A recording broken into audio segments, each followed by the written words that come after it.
Bonsoir à toutes et à tous et bienvenue à cette nouvelle édition de Direct. C'est toute une semaine de célébration, mais surtout de souvenirs qui font en fait la fierté du peuple égyptien et de la nation arabe. Là, c'est la victoire du 6 octobre. L'Égypte célèbre ou a célébré le 6 octobre le 47e anniversaire de cette belle victoire, comme je viens de le dire, qui a fait la fierté de notre peuple. Ce soir, un regard encore une fois sur cette guerre, sur cette victoire, mais aussi de tout ce qui a été réalisé, justement quand on parle surtout de Sinaï, les réalisations, le développement. On commence quand même, comme d'habitude, avec l'actualité et c'est le président Abdel Fattah el-Sisi qui a reçu hier le secrétaire général de la Ligue arabe, Ahmed Aboulghait, et qui a présenté le bouclier de l'action arabe pour le développement 2020. Le programme de réforme s'est focalisé sur les domaines qui permettent de hausser le niveau de la vie des citoyens, en modernisant l'infrastructure et en édifiant de nouvelles agglomérations des services essentiels. Le président Sisi a manifesté son appréciation vis-à-vis de cette estime que lui accorde la Ligue arabe, affirmant que ce bouclier est offert à tous les Égyptiens qui ont permis de faire avancer le processus de développement global. Le président a également mis l'accent sur l'appui qu'apporte l'Égypte aux efforts de la Ligue arabe pour renforcer la coopération entre les pays arabes et conjuguer les efforts de sorte à répondre aux aspirations des populations arabes.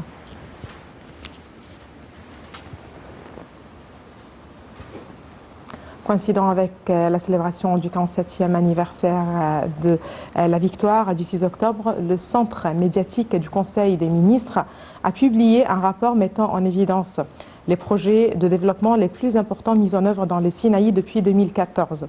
Il est à noter que le coût des dépenses consacrées aux travaux de développement et de reconstruction a atteint environ 600 milliards de livres égyptiennes. Le rapport a également signalé les projets des infrastructures dans le Sinaï, incluant la construction d'un réseau routier, des tunnels, des ponts et des ports terrestres. Le chef du gouvernement, Moustapha Madbouli, a salué hier les efforts déployés par le ministère de la Santé en vue de contrer la propagation du coronavirus. Le Premier ministre a aussi salué les services médicaux distingués fournis dans le cadre de plusieurs initiatives présidentielles. Madbouli a fait ces déclarations lors d'une réunion avec la ministre de la Santé, Hala Zaïd. Cette dernière a passé en revue, lors de cet entretien, les mesures entreprises en vue de développer les services médicaux offerts aux citoyens.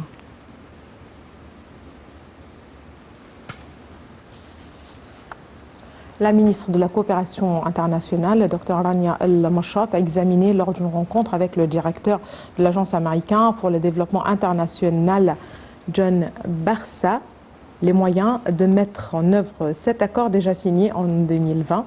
La valeur de ces accords s'élève à 12 millions de dollars. Dr Rania El-Mashat a fait l'éloge des efforts conjoints déployés pour financer l'institution du Croissant Rouge afin de lui permettre de faire face au coronavirus. Madame El-Mashat a affirmé qu'une subvention s'estimant à 40 millions de livres égyptiennes est attribuée au ministère de la Solidarité sociale pour renforcer le programme de la sécurité civile. La ministre de la Coopération internationale a également affirmé que la coopération avec l'Agence américaine pour le développement international reflète du partenariat stratégique entre les deux pays, soutenant les efforts du ministère afin de renforcer la diplomatie économique. Place à la victoire et à cette partie débat. Je vous rappelle que l'Égypte a célébré cette semaine, le 6 octobre, le 47e anniversaire de la victoire du 6 octobre 1973, défendre sa terre contre tout envahisseur, tout occupant surtout, ou tout ennemi est une croyance égyptienne inébranlable ou simple lecture de l'histoire de notre peuple. Permet donc de découvrir à quel point aucun agresseur n'a pu, aussi rude et violent soit-il, tenir le coup longtemps.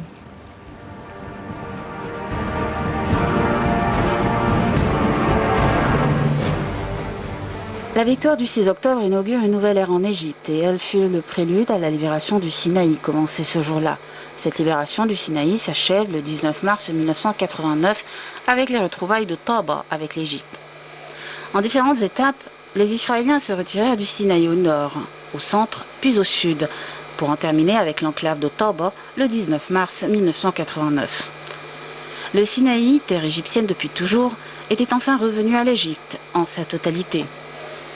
La guerre du 6 octobre n'avait qu'un seul objectif, pousser la partie israélienne à négocier pacifiquement avec l'Égypte pour lui rendre ses droits légitimes. C'est d'ailleurs ce qui s'est passé.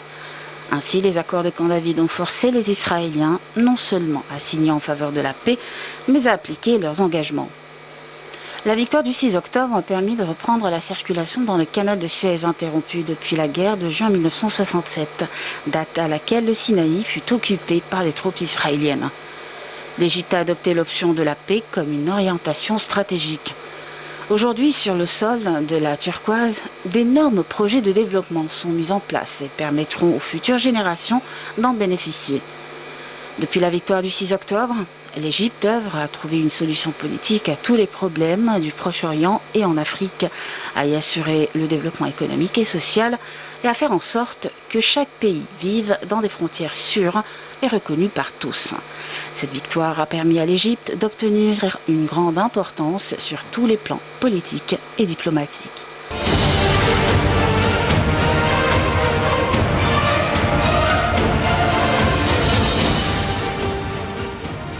Alors, chaque année à cette date, c'est l'occasion certainement de parler de la victoire du 6 octobre, de cette épopée justement qui a été réalisée par l'armée égyptienne et par le peuple.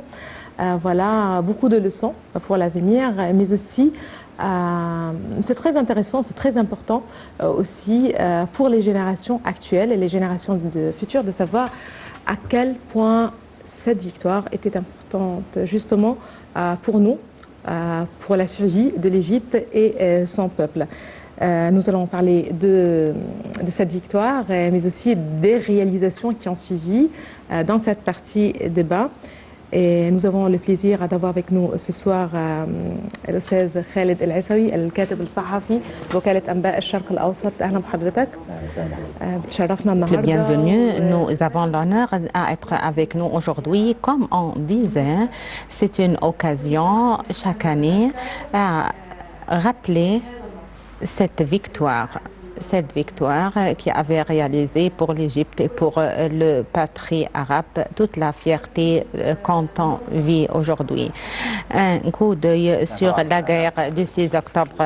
Merci à être avec vous et bon, en fait, à tout le peuple égyptien et toute la nation arabe et toutes nos forces armées, bien avec toute fierté et gloire et toute santé à tous ceux qui assistent à ces instants historiques à la mémoire du 47e de la mémoire du octobre, tout en espérant tout gloire et tout succès et tout bien pour le peuple égyptien chaque année. Comme vous avez fait allusion que cette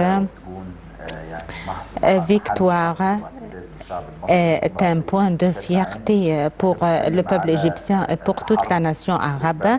On parle en ce qui concerne d'une guerre. C'est un franchissement vers l'humanité égyptienne et arabe après qu'elle souffrait des misères, des guerres et des défaites répétées et des trahisons de quelques entités qui se trouvaient sur la scène. Dans ce temps-ci, la victoire d'octobre 1973 avait répété la dignité pour la nation égyptienne et pour la nation arabe et avait récupéré la fierté et la gloire pour les générations après 67 jusqu'à cet instant. Et je croyais que cela va durer durant toute l'histoire prochaine parce qu'elle va être un point de fierté et de gloire parce qu'elle avait récupéré notre dignité et notre personnalité qui a été absente vu de ces défaites et on avait insisté pour toujours que le peuple égyptien est capable à franchir et à traverser toutes les crises et toutes les impasses et tout en criant une force pour le futur et je croyais que les jours actuels avec plus de développement, avec plus de victoires également à tous ceux qui essayaient à ébranler la paix et la sécurité de notre pays C'est un franchissement pour le peuple égyptien, soit le premier franchissement en 1973 ou deuxième franchissement lors de la révolution du 30 juin 2013. C'est une date qu'on le rappelle pour toujours, exactement comme vous avez assuré que l'histoire le rappelle, et c'est une occasion pour nous à sentir et à rappeler avec beaucoup de fierté cette guerre et ce franchissement qu'on vous avez cité, et c'est une occasion également à exclure les leçons. C'est un point très important, comment le peuple égyptien et les forces armées s'adhèrent et s'unifient dans ces instants, comment était la volonté de la nation et la coopération arabe. Laissez-moi vous dire que sur le plan intérieur, le peuple égyptien, avec les institutions de son pays, il est le soutien et il a les conditions urgentes, soit dans les guerres de 73 ou avant, et il y avait des guerres à l'intérieur également. Et on avait fermé cette page après la colonisation israélienne et on avait libéré les territoires et on payait beaucoup de sang en vue de cette libération et on avait souffert de combats intérieurs, la lutte où essaye de faire un truc entre les institutions du pays et le peuple. Je croyais que la colonisation israélienne était franche, soit en Sinaï, et la colonisation pour les territoires et le soldat égyptien est venu avec le peuple égyptien en 1973 et il avait pu, avec le sang bien noble, à libérer les territoires. Il a gardé et traversé et triomphé et poursuivre dans les triomphes jusqu'à ce que les appels internationaux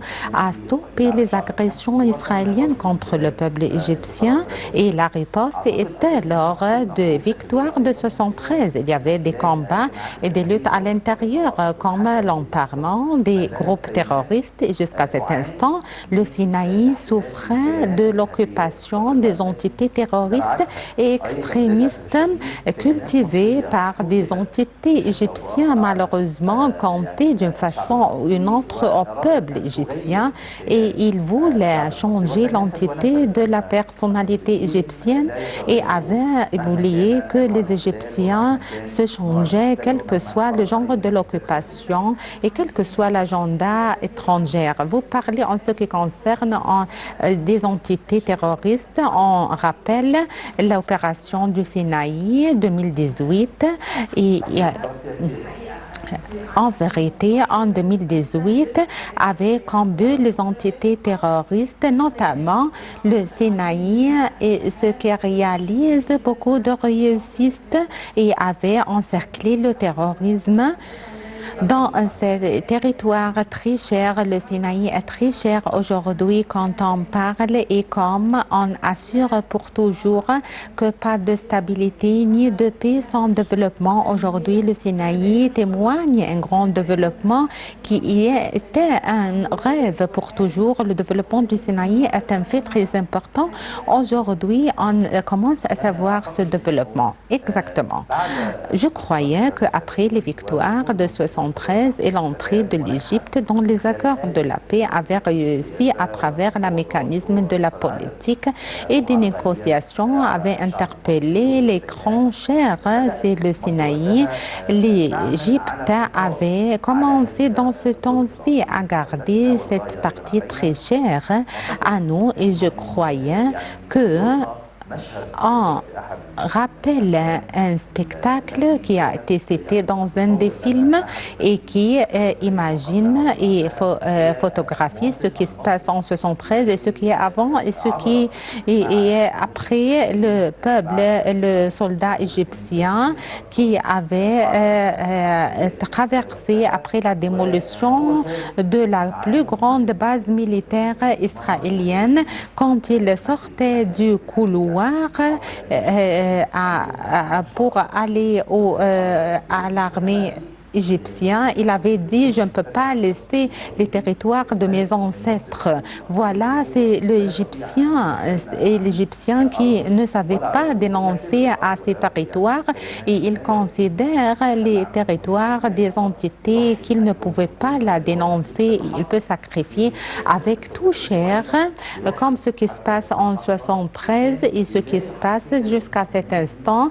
C'est un nouveau début que ces gens ont un droit sur le peuple égyptien à réaliser le développement et le progrès et à changer le spectacle dans les ex-périodes vues de l'occupation des pays égyptiens lors des ex-décennies. Et c'est une phase qui a été passée, mais la nouvelle pensée qui avait paru en Égypte après 2014 et l'insistance de la direction égyptienne et la gestion du président Abdel Fattah el-Sisi qu'il n'y avait moyen contre le terrorisme et sécher ces puits qu'à travers la purification, la base de la lutte contre le terrorisme, c'est créer des occasions et un vrai environnement pour l'homme égyptien. C'est une idée qui est considérée comme le vrai élan pour développer le Sinaï et développer la Haute-Égypte.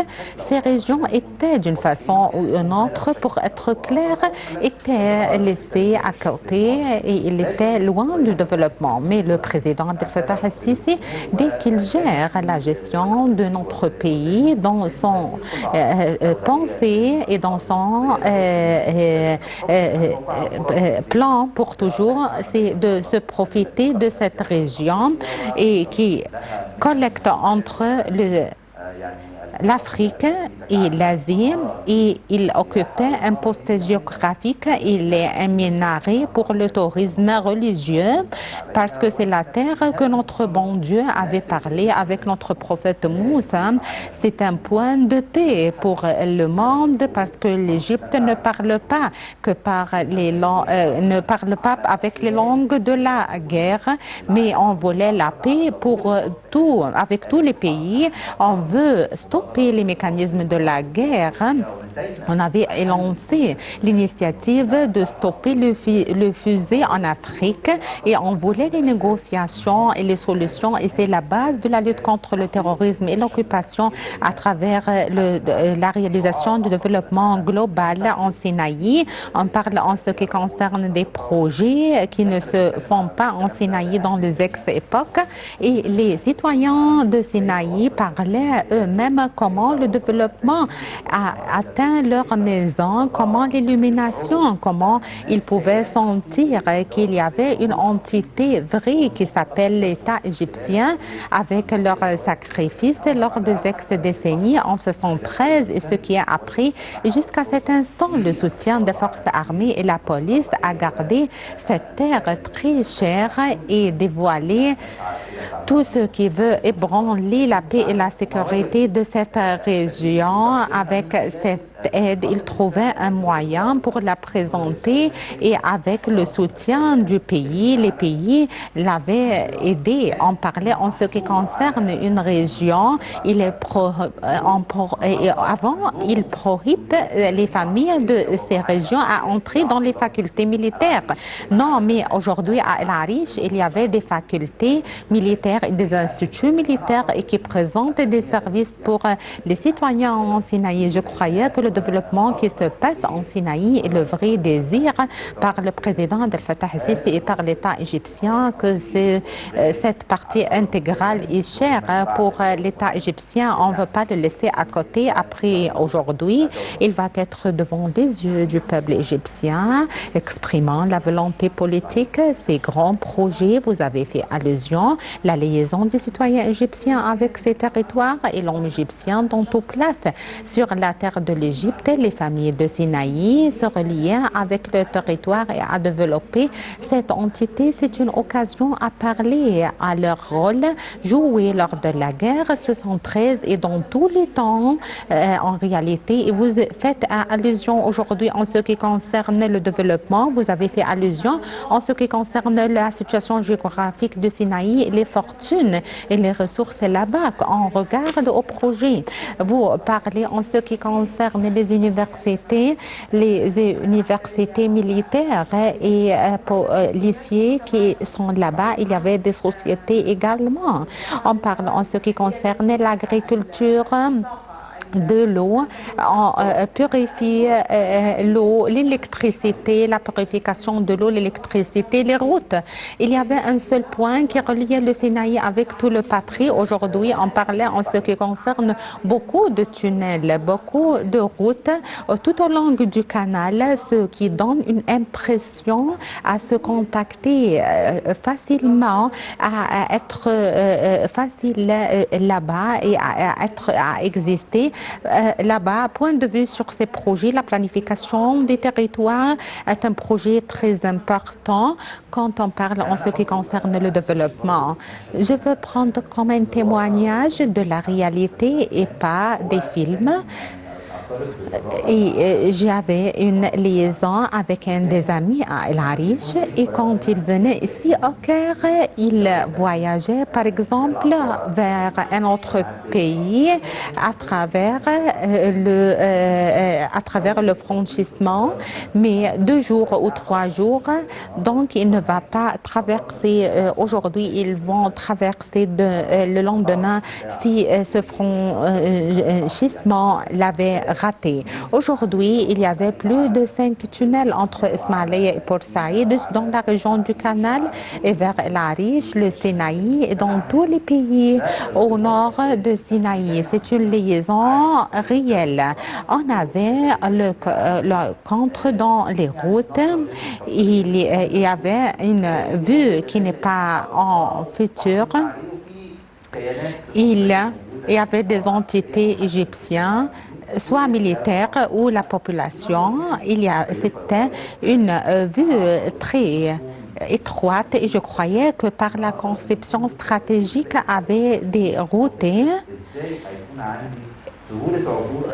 on pense comment on avait un franchissement facile dans des temps qui ne dépassent pas des instants et le citoyen égyptien peut arriver d'ici jusqu'à là-bas avec toute facilité. Le but, en premier lieu, vous êtes une partie intégrale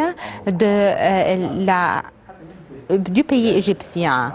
Même sous la gestion des groupes terroristes, il appelait à la séparation de cette partie à l'Égypte, tout en la considérant comme une partie pour former les terroristes et les armes.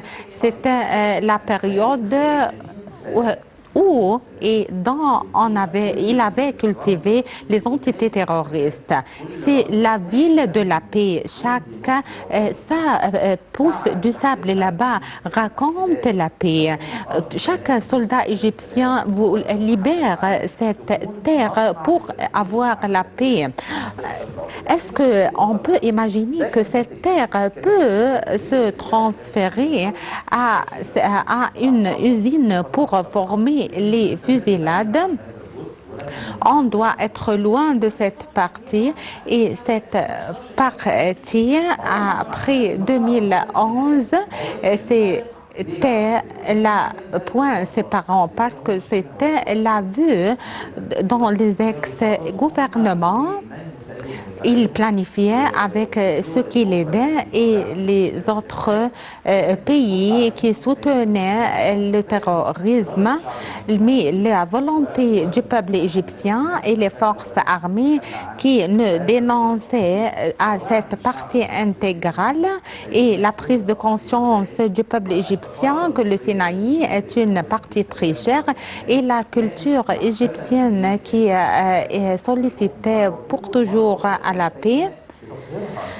Et on doit purifier cette terre pour toujours de tous les groupes terroristes. C'est pourquoi on prolonge dans une guerre de développement et une guerre contre le terrorisme qui sont cultivés d'une façon bizarre dans cette région, vu du soutien de quelques pays étrangers. Mais aujourd'hui, on parle en ce qui concerne la victoire et le triomphe de ces groupes terroristes terroristes. Après que vous faites allusion, l'opération du martyr 1 et 2 et la prise de conscience du citoyen égyptien majestueux et le soutien des forces armées et la fierté d'excellent Monsieur le Président Abdel Fattah el-Sisi, qu'on doit purifier le Sinaï de tout terrorisme, même on doit pour toujours que l'Égypte pour toujours doit être parrain et auspice pour la paix et la sécurité. On parle en ce qui concerne la paix et la sécurité nationale égyptienne. Le dialogue du 73, c'est le dialogue de la paix et de la sécurité après la force, la récupération de ces territoires. Il y avait un dialogue en ce qui concerne les négociations. On assure aujourd'hui qu'on avait des forces armées très fortes qui est capable à affronter contre l'agresseur et c'est le discours que Monsieur le Président Abdel Fattah el-Sisi assure dans chaque occasion. Permettez-moi maintenant à parler en ce qui concerne les forces armées, comment il gardait son patrie.